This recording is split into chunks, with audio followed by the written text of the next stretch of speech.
Hello guys, welcome back for the Eastern platform. Myself, Sujan BR. As you know earlier that in section 1 we had just started with the Delhi University paper of 2019, right? Yeah. In section 2 we can continue that paper. Okay. So we ended that up to I think up to 14 तक है ना.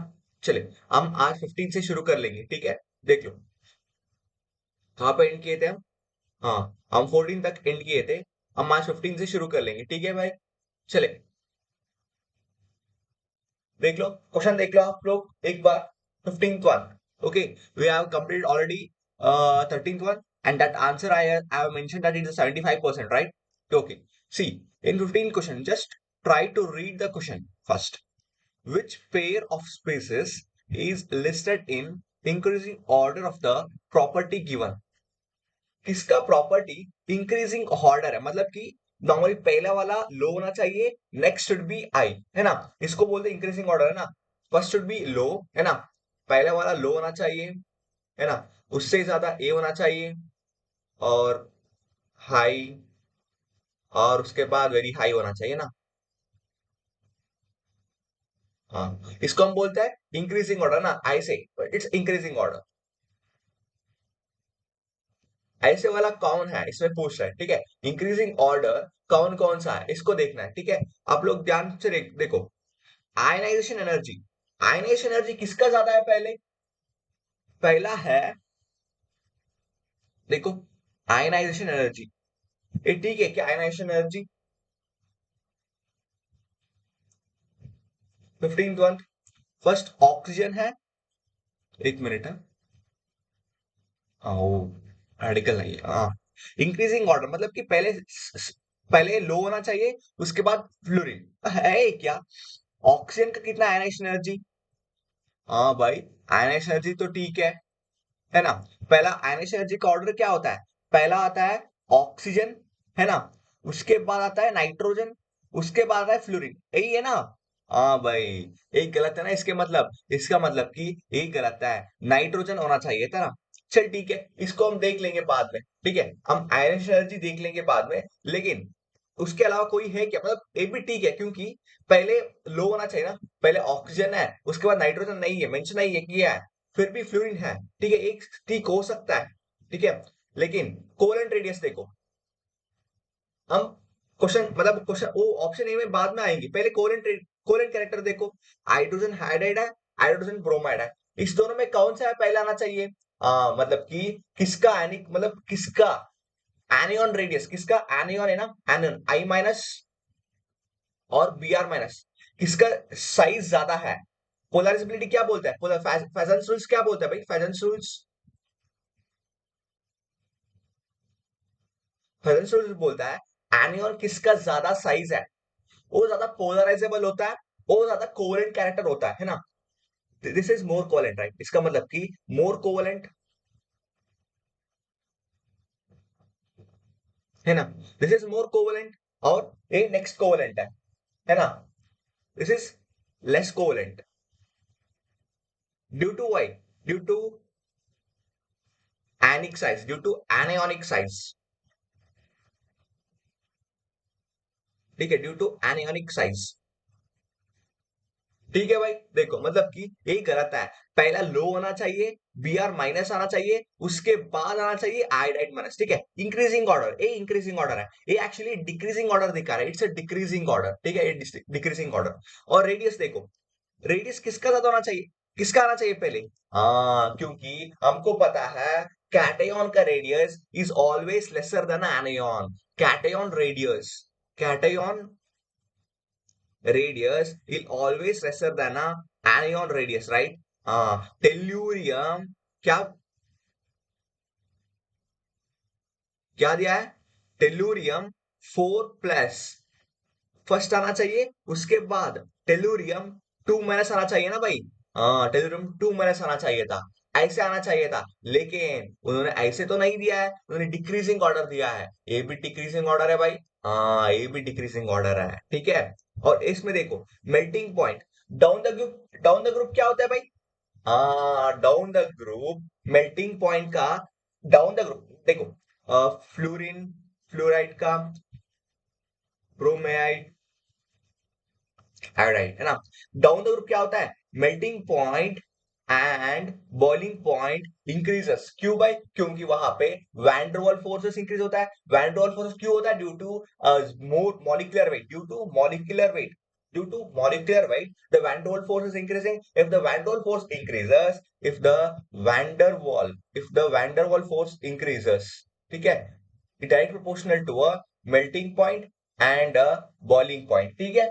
चलो, इसके लिए क्या होता है, पहला मतलब इंक्रीजिंग ऑर्डर मतलब क्या, इंक्रीजिंग ऑर्डर मतलब कि ब्रोमीन आना चाहिए था, उसके बाद में आयोडीन आना चाहिए था, लेकिन उसमें क्या दिया है, इसमें दिया है I2Br2। हाँ, ये गलत है, ये भी गलत है, ठीक है, समझ रहे हो आप। हाँ, ये भी गलत है, इसका मतलब कि हमारा आयनाइजेशन एनर्जी है ना, ये ठीक है, क्योंकि मैंने आपको बोला है ऑक्सीजन नाइट्रोजन फ्लोरीन, ये हमारा ऑर्डर है, ठीक है, मतलब नाइट्रोजन मिस नहीं है क्या, इसका मतलब नहीं कि एक ऑर्डर गलत है, लेकिन ये ऑर्डर ठीक है, समझ रहे हो। हाँ, ये ऑर्डर ठीक है,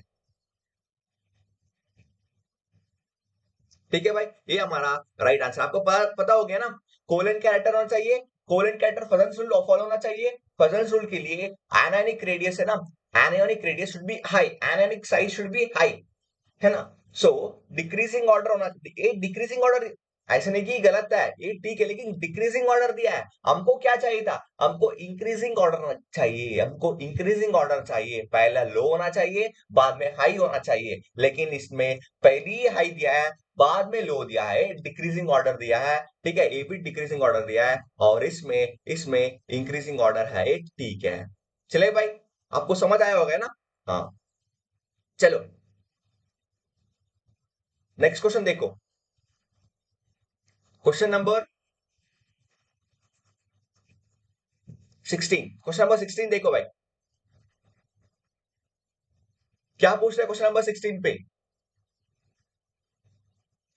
the material whose dimensions can be changed upon the application of an electric field, मतलब कि application of an electric field the dimension changes। आपको नॉर्मली आपके पास एक एक क्या मटेरियल है, ठीक है, आपके पास एक मटेरियल है, उसका डायमेंशंस को हम चेंज, मतलब उसका शेप भी हम चेंज कर सकते हैं, मतलब डायमेंशंस मतलब क्या भाई, डायमेंशंस मतलब कि वही है ना, लेंथ ब्रेथ हाइट, वही होता है डायमेंशंस, उसको चेंज कर सकता है, कब, upon application of electric field, electric field के वजह से हम वो मटेरियल का डायमेंशन चेंज कर सकता है, दैट इज पॉसिबल इन किसका है देखो, फेरोमैग्नेट होता है, ये डायमेंशन का चेंज के बारे में नहीं बोलता है, ये मैग्नेटिज्म के बारे में बोलता है ना। फेरोमैग्नेटिज्म, फेरोमैग्नेट किसके बारे में बोलता है, फेरोमैग्नेटिज्म मैग्नेटिज्म के बारे में बोलता है ना। फेरोमैग्नेटिज्म किसके बारे में बोलता है, फेरोमैग्नेटिज्म बात करता है मैग्नेटिज्म के बारे में, है ना, मैग्नेटिज्म के बारे में फेरोमैग्नेटिज्म बात करता है, इसका मतलब कि ये गलत है, इधर मैग्नेटिज्म के बारे में बात नहीं कर रहा है, इधर मटेरियल का शेप और डायमेंशन चेंज होने की बात करें ना। फेरो इलेक्ट्रिक, हाँ नहीं, ये भी नहीं होता है, बट फिजियो इलेक्ट्रिक है ना, फिजियो इलेक्ट्रिक, हाँ यही है हमारा answer, physio electric, due to what, due to due to um due to some force application, है ना, मतलब कि अब अप्लाई करते हैं ना कुछ, कोई इलेक्ट्रिक फील्ड की वजह से अब अप्लाई किया तो उसका डायमेंशन चेंज हो जाएगा, इसको हम बोलते हैं फिजियो इलेक्ट्रिक, ठीक है, इसको हम बोलते हैं फिजियो इलेक्ट्रिक। चले भाई, एक्चुअली चीज मतलब ऐसे एक्सप्लेन कर रहे हैं कि मतलब कुछ नहीं इसमें, नॉर्मली फिजियो इलेक्ट्रिक नॉर्मली बोलता है इस मटेरियल उस dimension can be change upon the application of electric field, इसको हम फिजियो इलेक्ट्रिक बोलते हैं, बस और कुछ नहीं। चले देखो, 17 क्वेश्चन देखो भाई, ये क्या है, क्या पूछ रहा है, इसमें पूछ रहा है कि what is a formula, directly formula पूछ रहा है, कुछ नहीं है, फॉर्मूला क्या है, in the case of a 70 question क्या पूछ रहे हैं देखो दोबारा, in the case of a particles in one dimensional box the energy of a energy state is given by the energy of a nth energy state, energy of a हम इसमें nth energy state लिख लेंगे, nth energy state is given by nth energy state is given by, guys look here, they're asking the energy of a one dimensional box, energy of a 1D box, what they're asking,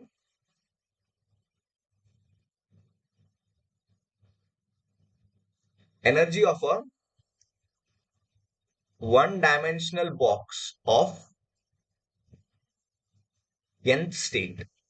Okay, so we all know that what is energy. Normally energy is given by n square h square by 8 ml square, right? Okay, this is normally energy. Okay, this is for, like, you can tell that for normally En. Okay, this is for En. And what will be the n value?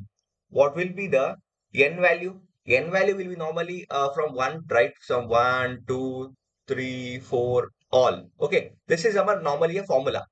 So look here, is that formula is matching? I think you all read about this thing, right? Yeah, energy of a 1D box is of a n state. This is for 1D box. If they ask for 2D box, what do you consider for a 2D box? Same, but here you have to just take out this n1 square plus n2 square. That is, like, it's not a 2 or 1, it's actually x and y. Okay, these are the coordinates.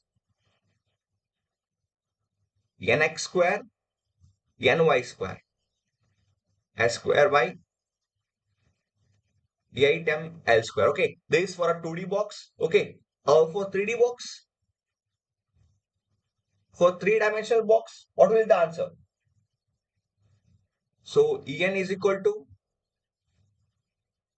nx square, ny square plus nz square. Okay, this will be our for 3D box. H square by 8ml square. Okay, this for a 3D box, and this for 2D box is for 1D box. Then the n value will almost will be same. Okay, देखो,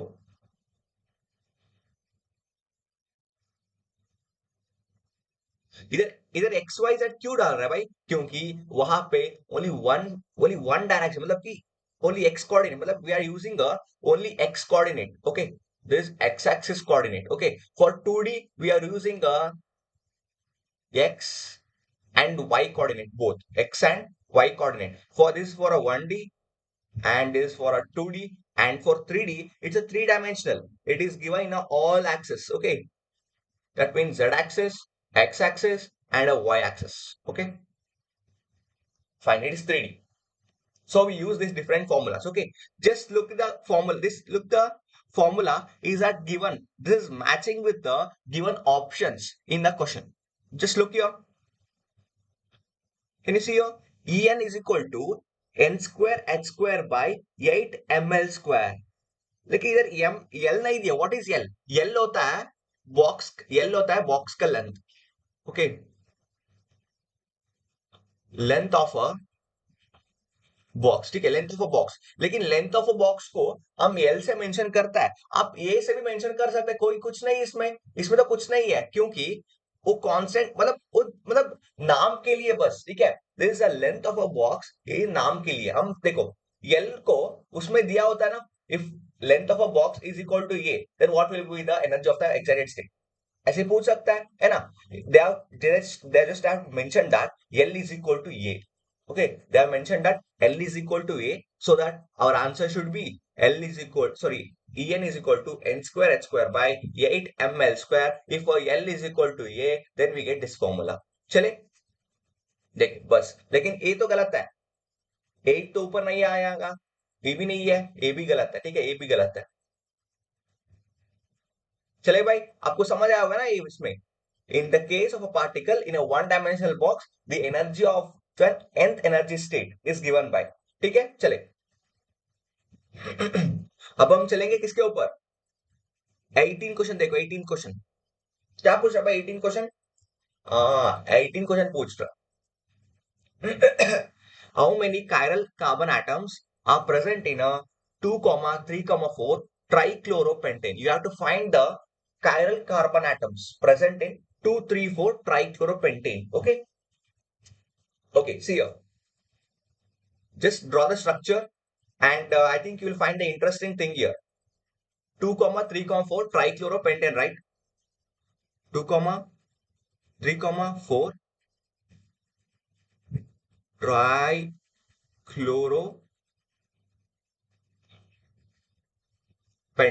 Okay, this is fine. Okay, just draw that once.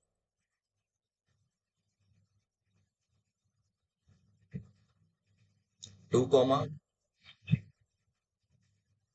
3, 4, ट्राइक्लोरोपेंटेन।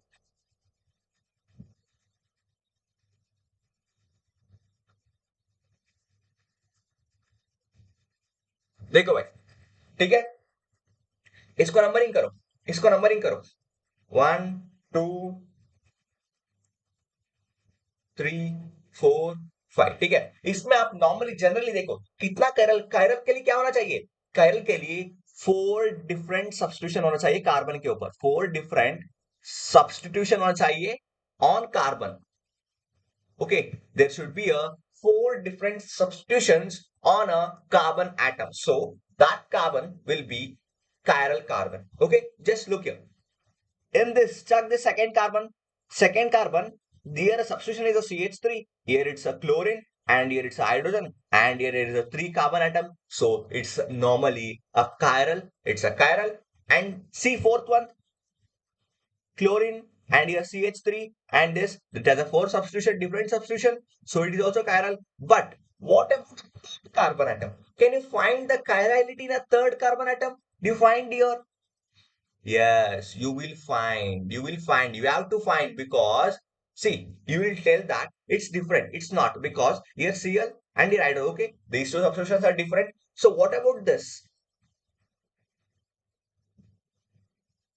This is almost same, right? This is almost same, right? Look, this is almost same, but the thing is that they are optically active. This opcume. Actually, see, in this what happens now? You will find a normally you will find a pseudo chirality. Pseudo chirality. Pseudo chirality. It means that the configuration of the carbon, the configuration of this are different. Okay, the configuration of this are highly different. किसका है, मतलब कि ये second and third carbon है ना, second and fourth carbon है ना, हाँ, इसका कॉन्फ़िगरेशन डिफरेंट है, मतलब कि इसका कॉन्फ़िगरेशन आता है आर कॉन्फ़िगरेशन, ठीक है।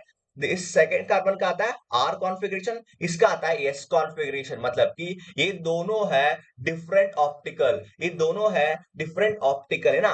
देखो मैं दिखाता हूं कैसे ऑप्टिकल डिफरेंट है। एक क्लोरीन है इधर, है ना, इधर हाइड्रोजन है, इधर सी है, इधर मतलब C2, मतलब डिफरेंट कार्बन एटम्स है। और देखो लेबलिंग दे दो, एक है प्रायोरिटी 2 है, इसका 3 है, इसका 4 है, तो ये कौन सा आ रहा है, ये तो आर कॉन्फ़िगरेशन आ रहा है ना।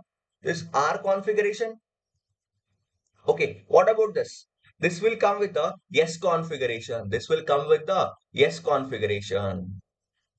देखो 1, 2, 3, 4. So it is anti. So it will be yes configuration. Yeah.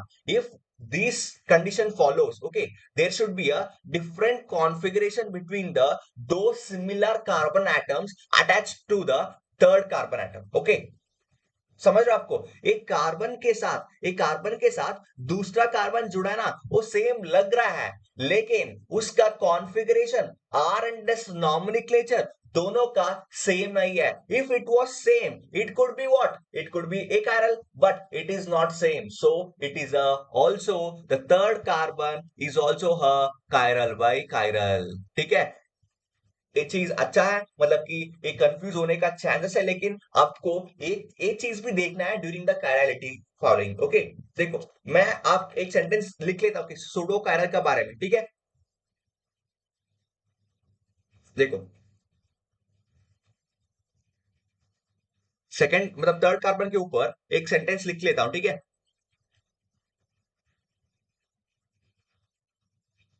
The carbon which is chiral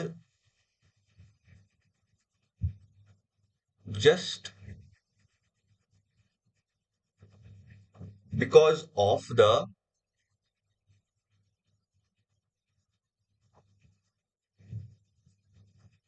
difference of configuration। कौन सा कॉन्फ़िगरेशन है भाई, आर एंड एस, ठीक है। This R and S configuration between two identical between two identical group present on the carbon. Two identical group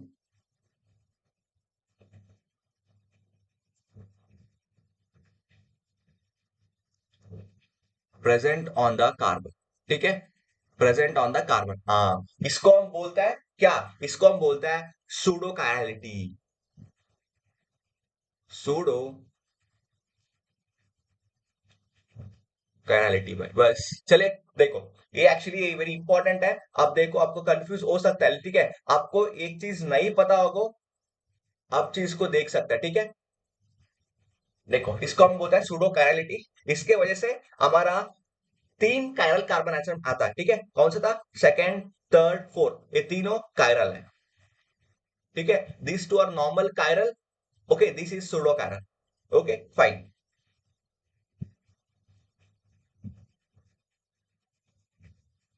चलो भाई, देखो, 18 question कितना कैरल कार्बन है। हाँ, ऑप्शन सी है, तीन कैरल कार्बन है। कितना भाई, तीन कैरल कार्बन है। चले भाई, चलो, देखो, आगे देखो, आगे किसका ऊपर है, 19 क्वेश्चन। देखो क्या पूछ रहा है 19 क्वेश्चन। 90 क्वेश्चन पूछ रहा है कि the process of heating the concentrated ore, है ना, the process of heating the concentrated ore in a limited supply of a air or in the absence of air is known as a what is that। आपको पता है ये कहां पे आता है, मेटलर्जी पे आता है। रोस्टिंग क्या होता है भाई, रोस्टिंग होता है same heating of the concentrated ore, है ना, heating of the concentrated ore, but in the presence और in the absence of air. हाँ, in the presence of air बोलते हैं ना, in the presence of air, not in the limited supply, it is on the presence of air, इसको हम बोलते हैं roasting, है ना, इसको हम बोलते हैं रोस्टिंग। लेकिन एक लिमिटेड सप्लाई ऑफ एयर को क्या बोलते हैं भाई, लिमिटेड सप्लाई ऑफ एयर को हम बोलता है,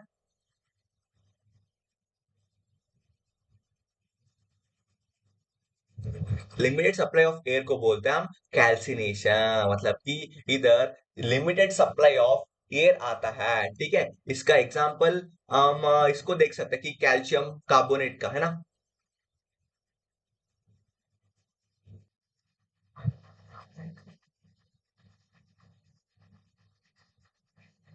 देखो भाई, कौन सा था कैल्सिनेशन के लिए, एक एग्जांपल दे देता हूं मैं कि, ठीक है, कौन सा था कैल्सिनेशन के लिए।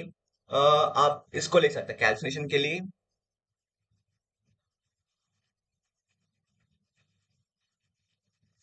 कैल्शियम कार्बोनेट का ले सकते हैं, ठीक है।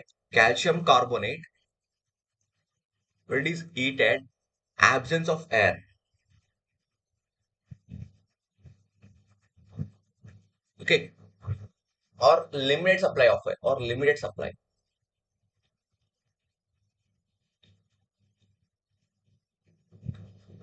ठीक है। इसमें क्या होता है, कैल्शियम ऑक्साइड फॉर्म होता है, plus, sorry calcium oxide, right,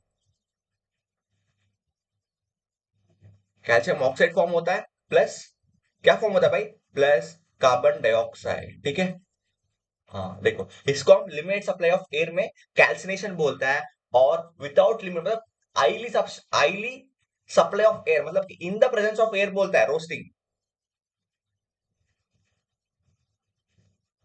heating in presence of air, ठीक है।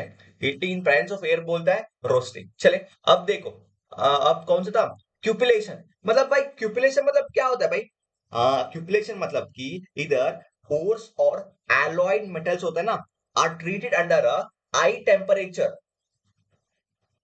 ठीक है, are treated under a high temperature के अंडर ट्रीट करके वहां पे क्या करता है, नोबल मेटल्स को सेपरेट करता है, treated under high temperature and separated noble metals. High temperature को ट्रीट करके वहां पे सेपरेशन करता है, किसका separation, separation of a noble metals. आपको पता होगा नोबल मेटल्स कौन सा होता है भाई, लाइक गोल्ड सिल्वर होता है ना, वो नोबल मेटल्स है, A U A G, these are noble metals, okay. चले, वो क्यूपलेशन हो गया। व्हाट इज लीचिंग, लीचिंग क्या होता है भाई? हाँ, लीचिंग है ना, हम डिफरेंट केमिकल सब्सटेंस यूज करके वहां पे हम सॉल्ट को सॉल्युबल करते हैं। इम्प्योरिटी सॉल्युबल नहीं होता है, और कौन सा सॉल्युबल होता है उसको हम रिमूव करता है, ठीक है, इसको हम लीचिंग मतलब using chemical, using chemicals pores are separated, ठीक है, हम ऐसे बोल सकते हैं using chemicals pores are separated, हम ऐसे बोल सकते हैं, ठीक है भाई। चले नेक्स्ट देखो, कौन सा नेक्स्ट क्वेश्चन? 28 क्वेश्चन देखो। देखो भाई कितना रिपीट हो रहा है ना ये वाला क्वेश्चन, देखो, spectroscopic transition leading to bending of bond angles in molecules will appear at which region of the electromagnetic spectrum? मैं आपको पहली से बोल रहा हूं कि क्या बोल रहा था मैं बोल रहा था कि नॉर्मली बेंडिंग वाइब्रेशन हो रहा है ना, bending mode angles, bending of a bond angles, भाई बेंडिंग वाइब्रेशन, बेंडिंग मतलब क्या भाई? ऐसे बेंडिंग हो रहा है ना, वाइब्रेशन, वाइब्रेट हो रहा है, इसे बेंड होके, है ना, रोटेशनल नहीं बोल रहा, रोटेशन हो गया तो माइक्रोवेव हो जाएगा, लेकिन bending modes of vibration is for a infrared spectrometry, ठीक है, for it's a infrared spectroscopy. चले भाई, चले देखो, ये है होता है इंफ्रारेड स्पेक्ट्रोस्कोपी होता है, ठीक है, लेकिन माइक्रो किसके लिए होता है? ये rotational spectroscopy, rotation of molecule, rotation of molecules, ठीक है, ये रोटेशन ऑफ मॉलिक्यूल्स होता है। और अल्ट्रावायलेट किसके लिए होता है भाई? यूवी, यूवी बोलते हैं ना अल्ट्रावायलेट, ये for electronic spectroscope, electronic vibration, electronic vibration. और रेडियो फ्रीक्वेंसी, ये तो एनएमआर के लिए, न्यूक्लियर मैग्नेटिक रेजोनेंस, एनएमआर, ठीक है, न्यूक्लियर मैग्नेटिक रेजोनेंस एनएमआर के लिए होता है। चले भाई चल, अब इसको देखो, 21st क्वेश्चन देखो भाई, 21st क्वेश्चन क्या पूछ रहे हो? 21st question, oxidation product, oxidation product when you treat quinoline with a KMnO4, oxidation product when you treat a quinoline with a KMnO4, आपको क्या मिलेगा? वही तो क्वेश्चन है ना, आपको क्या मिल जाता है इसको ट्रीट करके? आपको क्या मिलता है? आपको एक्चुअली दो प्रोडक्ट मिलता है ना, एक दो प्रोडक्ट मिलता है। देखो, ये बेंजीन रिंग है ना, benzene ring can be cleaved if it is fused to a heterocyclic ring system. पहले क्विनोलिन का स्ट्रक्चर देखो, बाद में क्लीव कर लेंगे, ठीक है, क्विनोलिन का स्ट्रक्चर देख लो। हाँ, क्विनोलिन का स्ट्रक्चर ऐसे बन जाता है, ठीक है, ये एक्चुअली क्विनोलिन का स्ट्रक्चर है। हम क्विनोलिन आइसोक्विनोलिन है, एक मिनट गलत हो गया, क्विनोलिन बस, हाँ सॉरी सॉरी।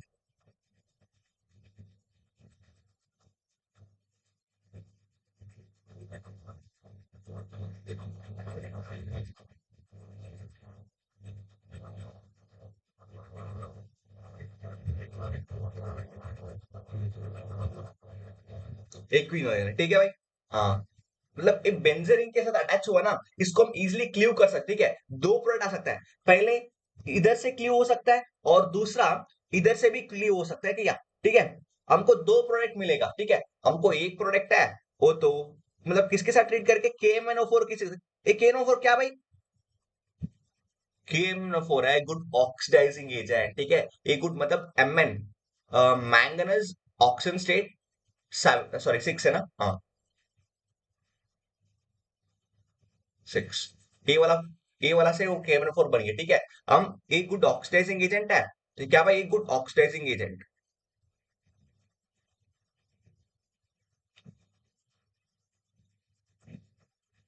ठीक है, एक गुड ऑक्सीडाइजिंग एजेंट है। इसमें क्या आता है हमको? हमको नॉर्मली दो दो प्रोडक्ट आता है, एक प्रोडक्ट है, ठीक है, और दूसरा प्रोडक्ट आता है,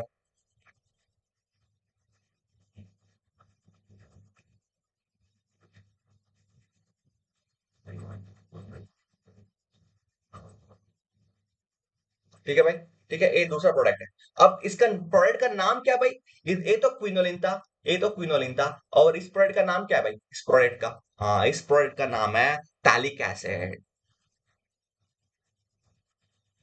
ठीक है, इस प्रोडक्ट का नाम होता है टैलिक एसिड। और इसका होता है 3,4 pyridine carboxylic acid. 3,4 pyridine carboxylic acid. ठीक है भाई, देखो, हाँ, 3,4 pyridine कार्बोक्सिलिक एसिड इसका टैलिक एसिड है। ठीक है, ये नॉर्मली KMnO4 के साथ रिएक्ट करने के बाद, मतलब KMnO4 इसमें रिफ्लक्स भी करना होता है। ठीक है, हाँ, चल देख लो। इस ए तो हमारा रिएक्शन है। ठीक है, अब क्वेश्चन में क्या पूछ रहे थे?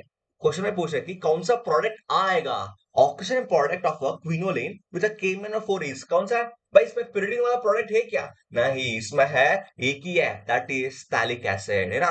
थैलिक एसिड, वही तो नाम बोल रहे थे, ये थैलिक एसिड है। चले, हाँ, निकोटिनिक एसिड भी नहीं आता है, ये भी गलत है, और थैलिक एनाइड्राइड ये भी नहीं था, एंड नन ऑफ दिस भी नहीं है। थैलिक एसिड तो है हमारे पास, है ना? हाँ, थैलिक एसिड है। चले, अब सेकंड 22nd देखो। 22nd क्वेश्चन क्या पूछ रहे भाई? 22nd क्वेश्चन पे इसमें पूछ रहे कि the IUPAC name of the IUPAC name for the complex, what is IUPAC name for the complex?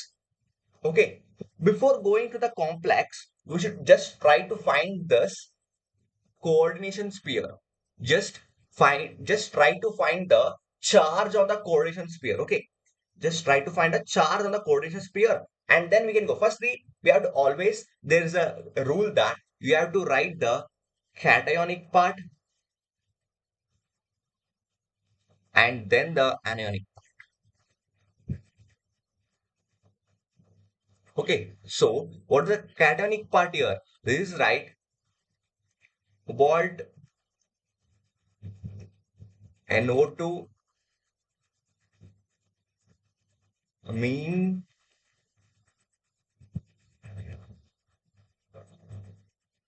कितना चार्ज है?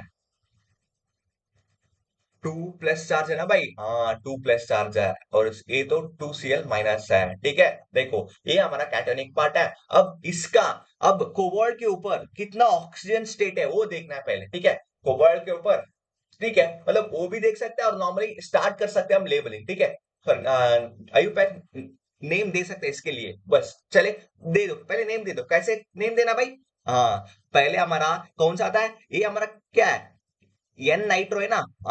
Nitro N. ठीक है, हम इसको नाइट्रो एन लिख लेंगे। ठीक है, नाइट्रो, सो नाइट्रिटो है ना, ये नाइट्रिटो एन बोलता है इसको। ठीक है, नाइट्रिटो एन, क्योंकि ये बाइडेंटेट लिगेंड है ना भाई, इसके साथ ऑक्सीजन के साथ लिंक कर सकता है। ठीक है, और नाइट्रोजन के साथ भी लिंक कर सकता है, लेकिन ये तो एन के साथ लिंक किया, मतलब NO2 है। ठीक है, इसको नाइट्रो एन लिखना है। उसके बाद ये कितना है? पेंटामाइन, पेंटा अमीन। ठीक है, ये पेंटा अमीन है। अब देखो, शुरू करो इसको लेबलिंग ना। पहले N and P, alphabetical order किसका आता है? पहले पी आता है, पेंटा अमीन,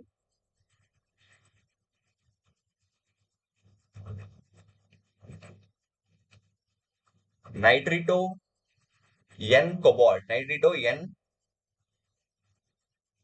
कोबाल्ट, इसका ऑक्सीजन स्टेट है। उसके बाद क्लोराइड आ जाएगा। ठीक है, इसके बाद क्लोराइड आता है। ठीक है भाई, इसके बाद क्लोराइड आता है।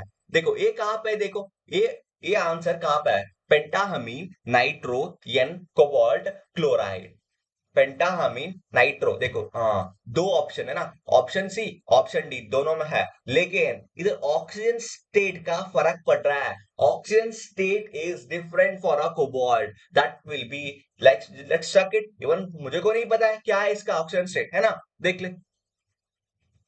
ठीक है, हम इसको एक्स मान लेंगे, प्लस NO2 का कितना चार्ज आता है भाई? NO2 नॉर्मली -1 दिखाता है ना? हाँ, -1 दिखाता है इसका चार्ज, और अमोनिया तो 0 है। टोटल चार्ज कितना है? 2 प्लस है, तो x -1 is equal to 2 plus, और x is equal to 2 plus 1, and oxygen state is +3। Cobalt का ऑक्सीजन स्टेट है +3। देख लो भाई, कहाँ पे है? तो हमारा आंसर क्या होना चाहिए? पेंटाहामीन, नाइट्रो, एन कोबाल्ट, 3 क्लोराइड। हाँ, यही आना चाहिए हमारा आंसर। चले, यही क्या? हाँ भाई, यही है, इधर देखो। हाँ, पेंटामीन क्लोराइड। चले, मिल गया हमारा answer. IUPAC name of the complex. इसको पहले हम पहले ऑक्सीजन स्टेट भी फाइंड कर सकते हैं बाद में नाम देख सकते हैं, ठीक है। It doesn't matters, but you have to get the answer. That's the thing matters. Okay, yeah? Fine. See, the oxygen state is fine at last also, at first also, or you can just remove these options first, or else with the oxygen state also you can remove the options. So if you take with the oxygen state now, you can remove option D and option A. Then you can get through option C and option B. Okay, so fine. Let's go now.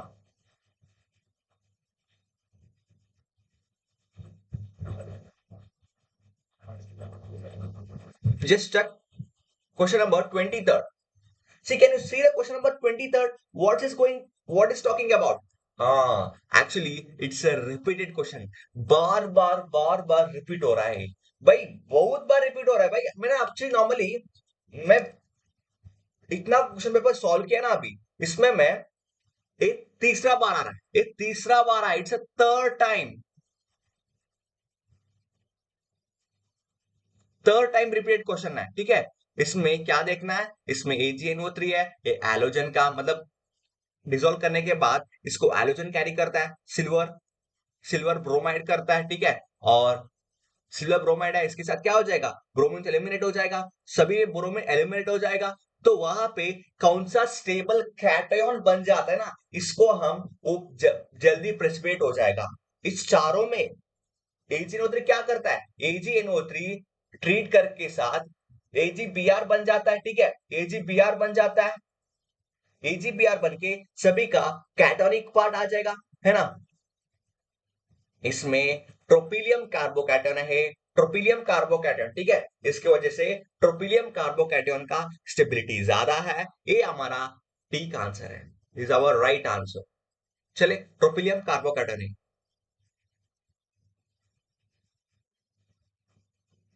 Okay, guys, this is a tropylium carbocation. This is highly stable because due to it's obeying a Ockel's rule. Okay, it is obeying a Ockel's rule. So it is highly stable and it is a planar and it has a conjugated system.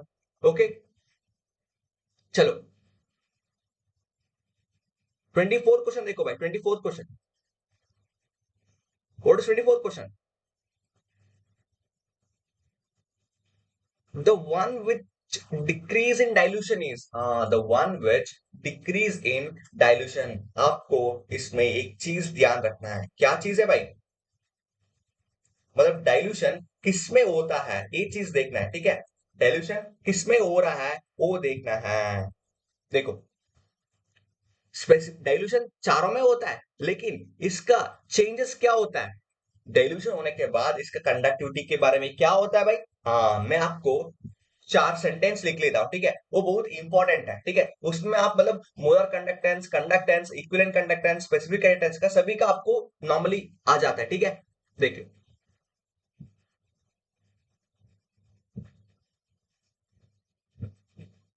पहला point क्या है,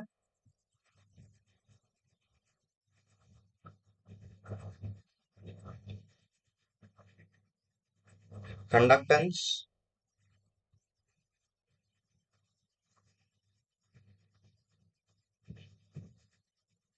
molar conductance और equivalent conductance.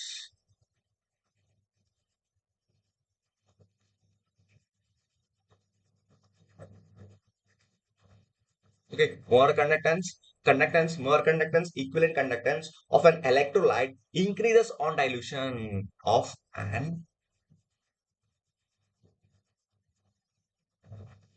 electrolyte increases on dilution। अब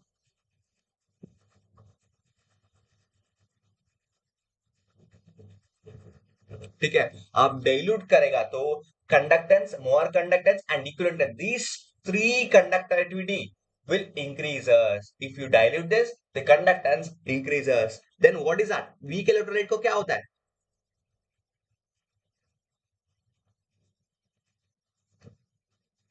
weak electrolyte increase in degree of dissociation।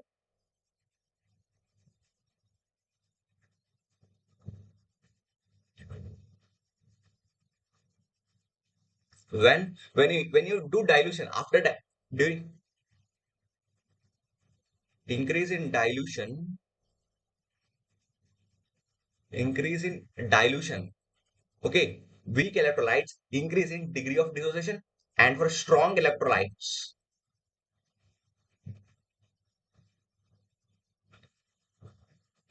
higher distance between ions, thus lower intranic interactions.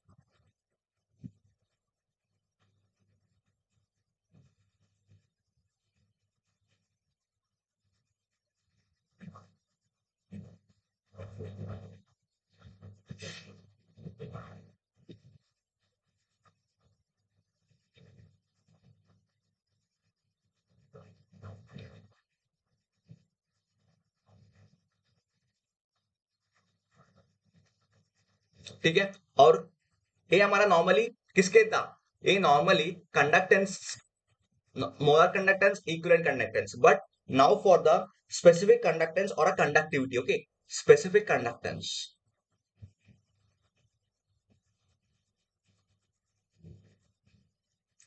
or conductivity, okay, it's for a specific conductance or for a conductivity. What happens? Decreases specific conductance or conductivity decreases on dilution. Okay, these are the points you have to remember. This is very important. Okay, see, for a conductance, more conductance, equivalent conductance of an electrolyte increases on dilution. If you increase the dilution, these all three will increase. Okay, so only this one will decrease if you increase on dilution. Okay, specific conductance decreases on dilution. So look the answer. Which one of the four? Which one with the one which decreases on dilution with dilution? That is a specific conductance or a conductivity. That is kappa, right? This is kappa, right? Yeah, this is denoted as a kappa. Fine. Molar conductance, equivalent conductance, this all increases, but only the specific conductance decreases. Okay, guys. चल देखो, next what's our question? It's a 25th question. देख लो, एक बार 25th question को पढ़ो आप लोग, क्या पूछ रहे हैं? इधर नॉर्मली पूछ रहे हैं कि the standard EMF of a galvanic cell involving a 3 moles of electrons in its redox reaction is 0.59 volt. The equilibrium constant for the reaction of the cell is. So, what do you want to find? You have to find the K equilibrium, है ना? आपने अभी आप K equilibrium find करना है इसका, ठीक है? तो मतलब K equilibrium क्या होता है भाई? ठीक है, K equilibrium क्या होता है? देखो, K equilibrium फाइंड करने के लिए आप मतलब देखो, पहले क्या चीज देखना है?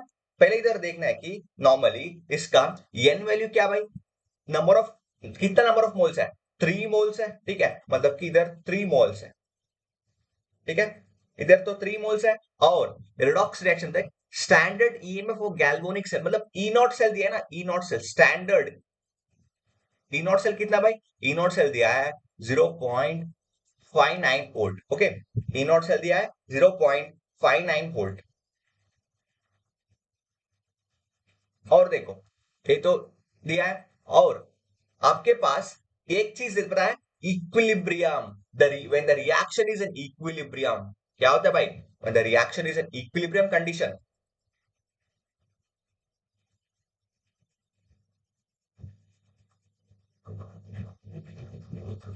when the reaction is an equilibrium condition, the E cell will be zero. क्यों भाई? नर्स्ट इक्वेशन का फॉर्मूला क्या भाई? Nernst equation, E cell is equal to E naught of a cell minus 0.0591 n into log of reactant, sorry, product by e reactant, ठीक है? देखो, when it is E cell is equal to 0, when the chemical equilibrium मतलब कि इधर reactant और product का बीच में equilibrium exist हुआ, मतलब कि equilibrium मतलब कि इधर equal amount of reduction oxidation, equilibrium amount of forward reaction backward reaction, दोनों का जीरो हो जाता है। ठीक है, हम इधर इस दोनों को हम Q क्या लेना है, हम इस Q लेना है के इक्विलिब्रियम कंडीशन, और ई सेल हमको जीरो लेना है। ठीक है, मतलब कि इधर जीरो लेना है, और E naught cell minus 0.0591 divide by n log के इक्विलिब्रियम। ठीक है, this will be our formula, this will be our formula, so we have to just change this condition. Okay, condition is that what is the n value, n value is a 3, and what is the e naught cell value, e naught cell value is 0.59 volt. Okay, so substitute this in formula. So what we will get? So E naught cell is equal to 0.0591 divided by N log K equilibrium. So this is our formula, right? This is our formula. Now substitute that. 0.59 volt is equal to 0.0591. And what is the N value? N value is 3. And log K equilibrium. So 3 into 0.59 divided by 0.0591 is equal to logarithm of K equilibrium. Just see what will be this answer. This answer will be 30. ठीक है, log K equilibrium is equal to 30. So it is anti-log, then it will be 10 raised to, है ना? This will be 10 raised to 30. Chalo, I think you understood about this, right? Yeah, this is simple. We have to find, you're just changing this, okay? This is an equilibrium condition. What happens? Equilibrium condition, it will be equilibrium. The reactant, the product will be like backward reaction, forward reaction will be in equilibrium. मतलब कि इधर backward reaction भी नहीं हो रहा है, forward reaction भी नहीं हो रहा है, ऐसे नहीं है, दोनों हो रहा है, लेकिन दोनों न्यूट्रलाइज हो रहा है। क्यों? Equal amount of forward reaction, equal amount of backward reaction, इसके वजह से दोनों it will be in equilibrium condition. So E naught cell, there is no current और any potential through the system. In equilibrium, there is no potential. There is no potential flowing during equilibrium condition. Okay, during equilibrium condition, there is no potential flowing during equilibrium condition. Okay, that is what E naught, that is why E naught, E cell is equal to 0. That is what E cell is equal to 0. Okay guys, just see here, you got the answer. It's K equilibrium is equal to 10 raised to 30. Okay, see our answer here. See now question, is that given anything related to 10 raised to 30? Yeah, obviously. See, look here, 10 raised to 30 is our answer. Okay, yeah, simple. It's not highly difficult also. Okay, it's a simple, it won't feel difficulty. Okay, okay, come for the 26th question. Just look the 26th question. What's the question saying? The oxygen state of a chromium in chromium 4 times ammonia and a Cl2, sorry, 4 times amine and Cl2. Okay, it's easy, you can find. I just mentioned you how to find it. Okay, while telling the nomenclature, I've just mentioned you how to find this. Okay, you know that chromium, you have to find the oxygen state for chromium itself, right? Yeah, chromium. Okay, wait, I'll just show you.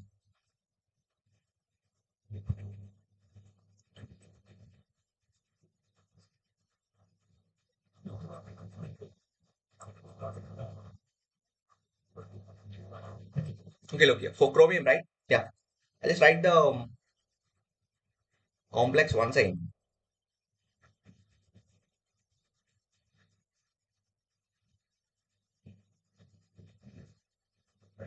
It's 2 plus, right? Yeah, it's 2 plus. Okay, sorry, it's 1 plus.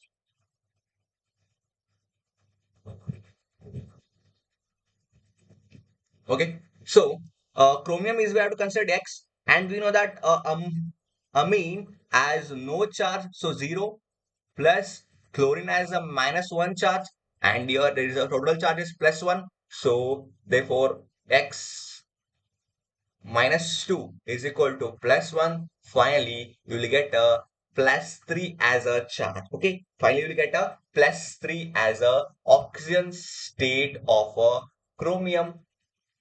Simple है ना, इसमें ज्यादा दिक्कत ही नहीं है। आपको normally पता है अमोनिया तो न्यूट्रल है, न्यूट्रल लिगेंड है ना, ammonia is a neutral ligand and hence it has an oxygen state, sorry, it has no charge. Okay, no charge, zero charge. Okay, neutral ligand, but chlorine is not a neutral ligand, it's anionic ligand, so it has a chlorine has a -1 charge. Okay, now you have to find the oxygen state of ammonia and you have total charge. How much is total charge? Total charge is a +1, right? Okay, find it, simple. It's a +3 oxygen state. Okay, just go through the answer. Yeah, it's a D. Option D.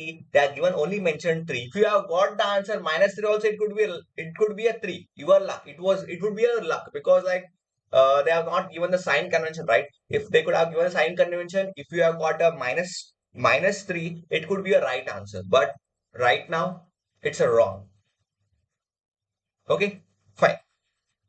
See here, 27 question. Come to 27 question.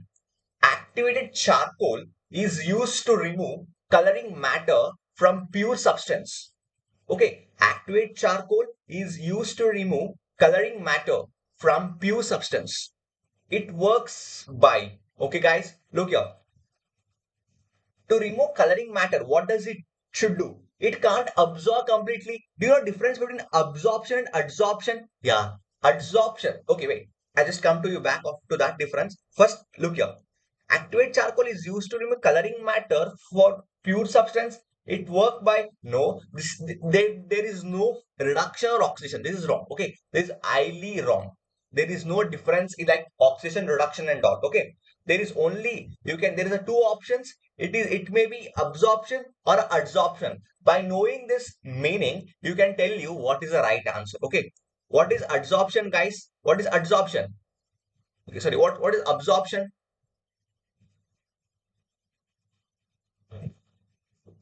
And absorption means completely completely absorbed. Okay, completely absorbed. What is adsorption? It means absorbed only on the surface, only on the surface layer, only on the surface layer of anything. Okay, only on the surface layer of anything.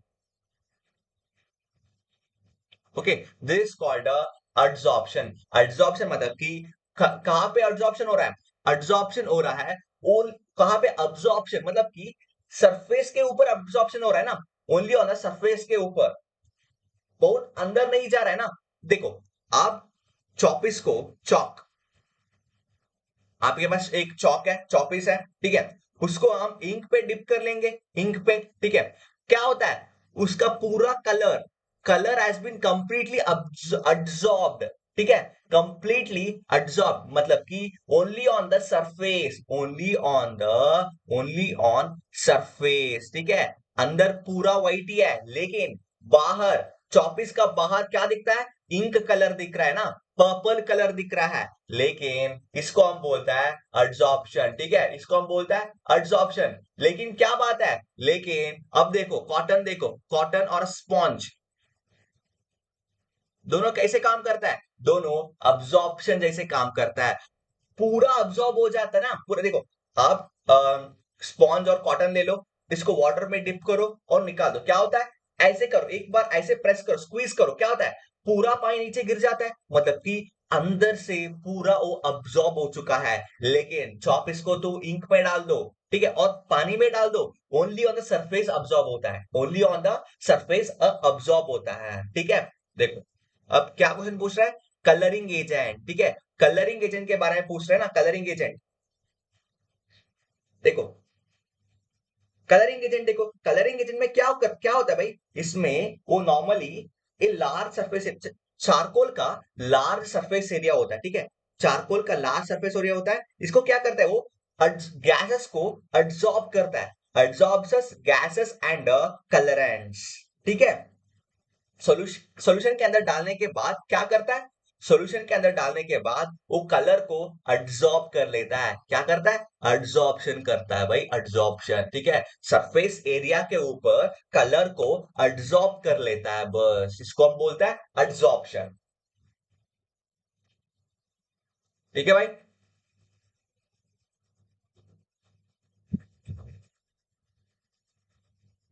Charcoal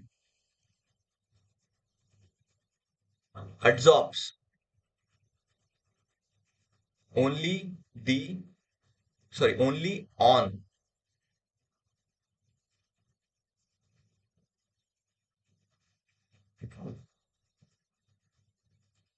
surface of it, okay, और acting it act as a colouring agent also, मतलब it मतलब decolouring agent also, we can call it decolouring agent also, और colourant, colourant, okay, same process, colourant also do the same process, adsorption only it takes place, okay, adsorption, okay, why, because charcoal has a high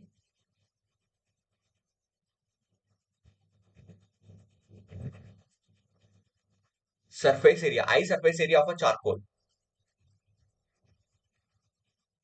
ठीक है, due to high surface area of a charcoal it do the absorption, ठीक है, मैंने वही तो बोला ना, surface area ज्यादा हुआ मतलब क्या है, इसका मतलब कि only on the surface it is absorbing, बस सरफेस के ऊपर ही एब्जॉर्ब कर रहा है ना, हाँ, चले, ये सिंपल है, ये तो ज्यादा दिक्कत नहीं है, ठीक है, only simple question, it is simple question, okay guys, देखो, अब देखो 28 क्वेश्चन देखो, क्या पूछ रहा है, which type of colloid is the dissolution of a sulphur, भाई कोलाइड के पूछ रहे हैं ना, कोलाइड, हाँ भाई, क्या होता है कोलाइड, कोलाइड तो क्या होता है भाई, कोलाइड, देखो, एक्चुअली स्मॉल मॉलिक्यूल्स होता है ना, स्मॉल मॉलिक्यूल्स, मतलब कि स्मॉल मॉलिक्यूल्स ऐसे बोलता है कि इसका डायमीटर 1 नैनोमीटर, स्मॉल मॉलिक्यूल्स,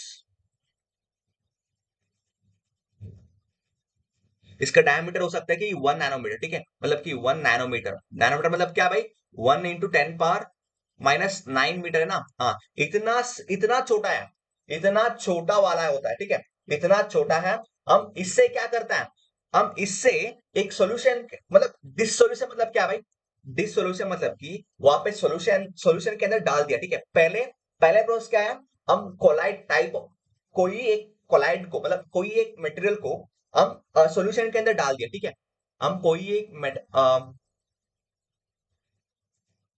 एक मटेरियल और हम कोलाइडल टाइप, ओके, कोई भी कोलाइड है, एनी कोलाइड,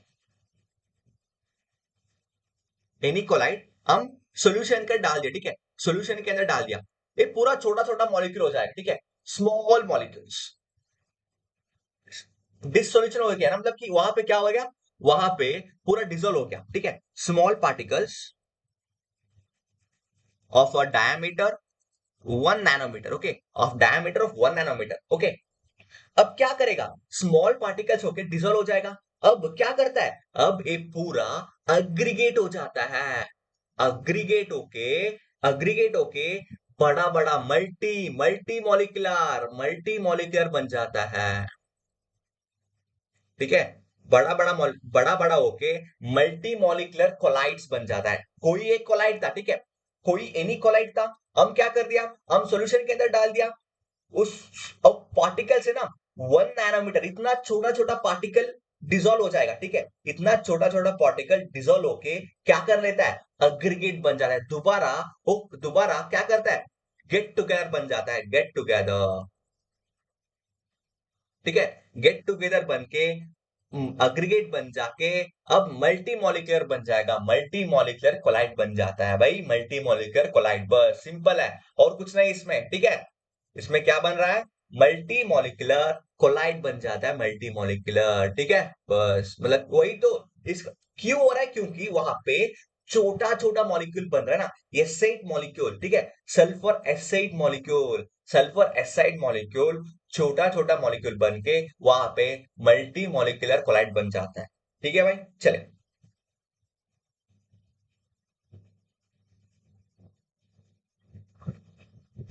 देखो, मतलब इसका मल्टी मॉलिक्यूलर एग्जांपल है एसाइट है, ठीक है। मल्टी मॉलिक्यूलर का एग्जांपल है एसाइट है। कैसे एग्जांपल एसाइट है? देखो, क्या होता है, सल्फर सॉल्यूशन होता है ना, सल्फर मतलब सल्फर सॉल्यूशन के अंदर डालने के बाद, है ना,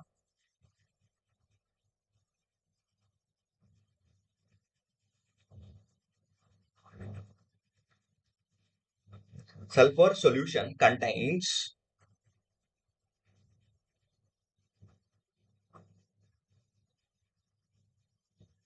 particles which have thousands of acid.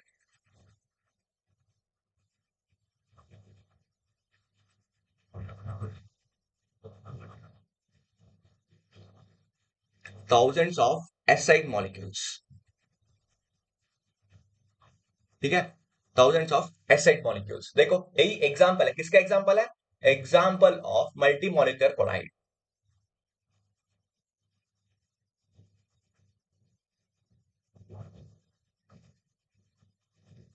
ठीक है, मल्टी मॉलिक्यूलर कोलाइड्स।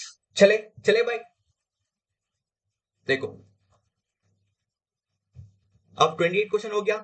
अब किसका देखना है? अब 29 देखो, 29 क्वेश्चन। ठीक है, 29 क्वेश्चन क्या पूछ रहा है भाई?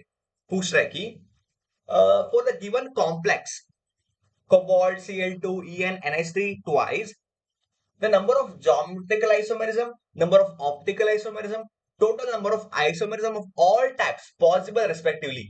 total number of all types मतलब कि वहां पे एक्टिव होना चाहिए, मतलब कि इनएक्टिव नहीं होना चाहिए, करंटली एक्टिव होना चाहिए, ऐसे वाला देखना है। ठीक है, चले, इसको देख लेंगे हम, कौन सा आता है, कौन सा नहीं आता है ना। देखो भाई, क्या था वो? कोबाल्ट, Cl2, NH3 ट्वाइस और इथिलीन डायमाइन। ठीक है, ये हमारा था, है ना। इसका कितना कितना ऑप्टिकल, ज्योमेट्रिकल, टोटल, इस दोनों का टोटल कितना होता है? ठीक है, पहले हम ज्योमेट्रिकल आइसोमेरिज्म देख लेंगे। Geometrical isomerism, cis and trans. देखो, कोबाल्ट है, क्लोरीन क्लोरीन अपोजिट लिख लो, ये तो इथिलीन डायमाइन है, और NH3 एक बार इससे हो जाएगा ना, एक बार इससे हो जाएगा। अब एक काम करना है,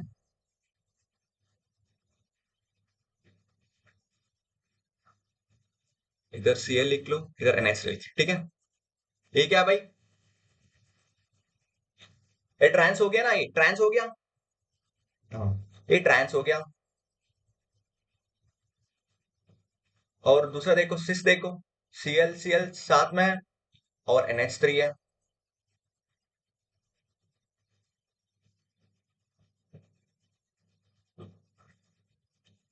हो गया। और तीसरा कौन सा आ सकता है इस हिस्से? और एक भी आ सकता है।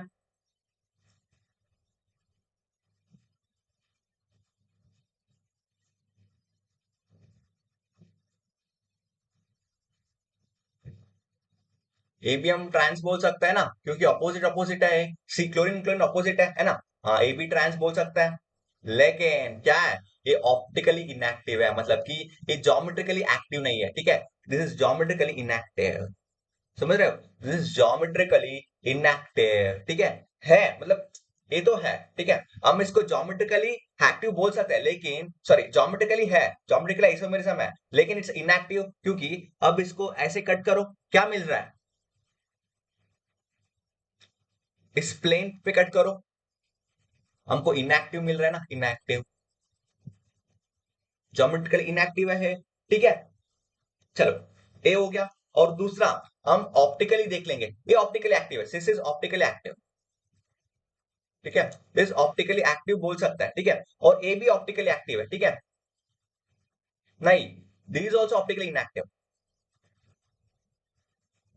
This is also optically inactive. Okay, so what about this? Sorry sorry sorry, it's optically active. is optically active. Okay. What about this?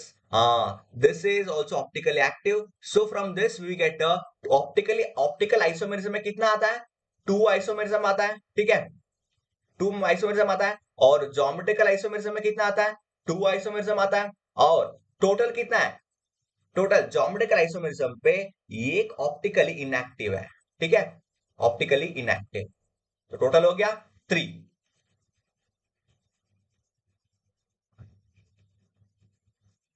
3 total isomerism. Okay,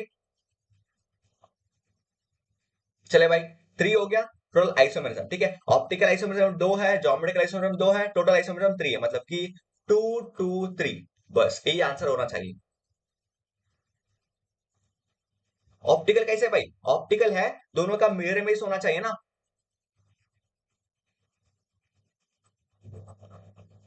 ठीक है, Cl है और अमोनिया है और Cl है और NH3 है। इसका मिरर इमेज देखो,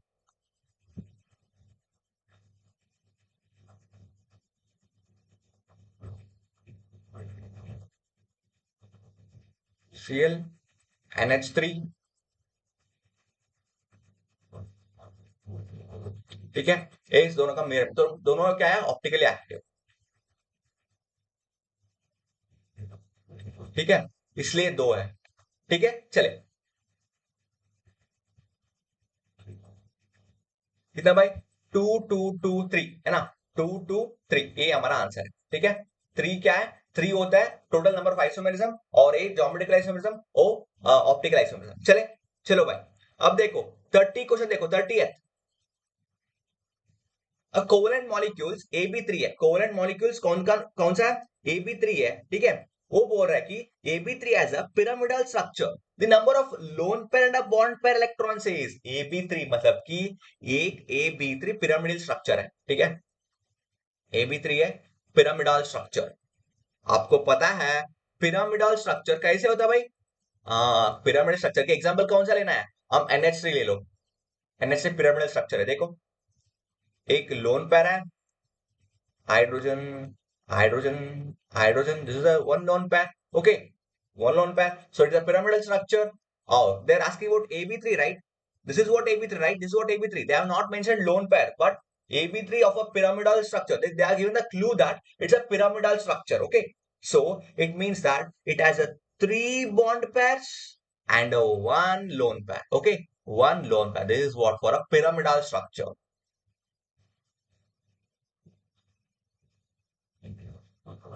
ठीक है भाई, मतलब कि उधर उधर 3 बॉन्ड पेयर्स है उधर, और एक lone pair, it is 1 loan pair and 3 bond pairs,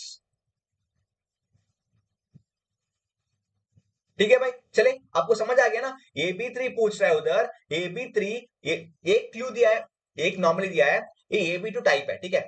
AB2 type, and इसका शेप भी दिया है, क्या शेप है? पिरामिडल शेप, है ना? इसका शेप दिया है पिरामिडल शेप। इस दोनों इंट से हम फाइंड करना है उसका क्या है, उसका बॉन्ड पेयर कितना है और लोन पेयर कितना है। चले भाई, ठीक है, 3 bond pair and 1 lone pair, ये कहां पे भाई? 3 bond pair 1 lone pair, number of lone pair is 1 and bond pair is bond pair electrons in the molecule are respectively 3, है ना? बॉन्ड पेयर इलेक्ट्रॉन कंफ्यूज मत करो, ठीक है? बॉन्ड पेयर इलेक्ट्रॉन्स मतलब कि एक बॉन्ड पे कितना इलेक्ट्रॉन पेयर होता है? 1 इलेक्ट्रॉन पेयर होता है ना भाई, शेयरिंग। ये नाइट्रोजन एक इलेक्ट्रॉन शेयर कर रहा है और हाइड्रोजन एक इलेक्ट्रॉन शेयर कर रहा है, तो 1 बॉन्ड पेयर इलेक्ट्रॉन, ठीक है? 1 बॉन्ड पेयर इलेक्ट्रॉन्स, ठीक है भाई? चले, हो गया, 30 क्वेश्चन तक हम आज खत्म कर दिया, है ना? और अगले सेक्शन पे हम और क्वेश्चन भी देख लेंगे, ठीक है? आज इस सेक्शन तक 30 questions has been completed, from next section we can start freshly from 31st question, okay? Okay guys, thank you one and all, keep watching and keep learning, keep supporting also, thank you guys.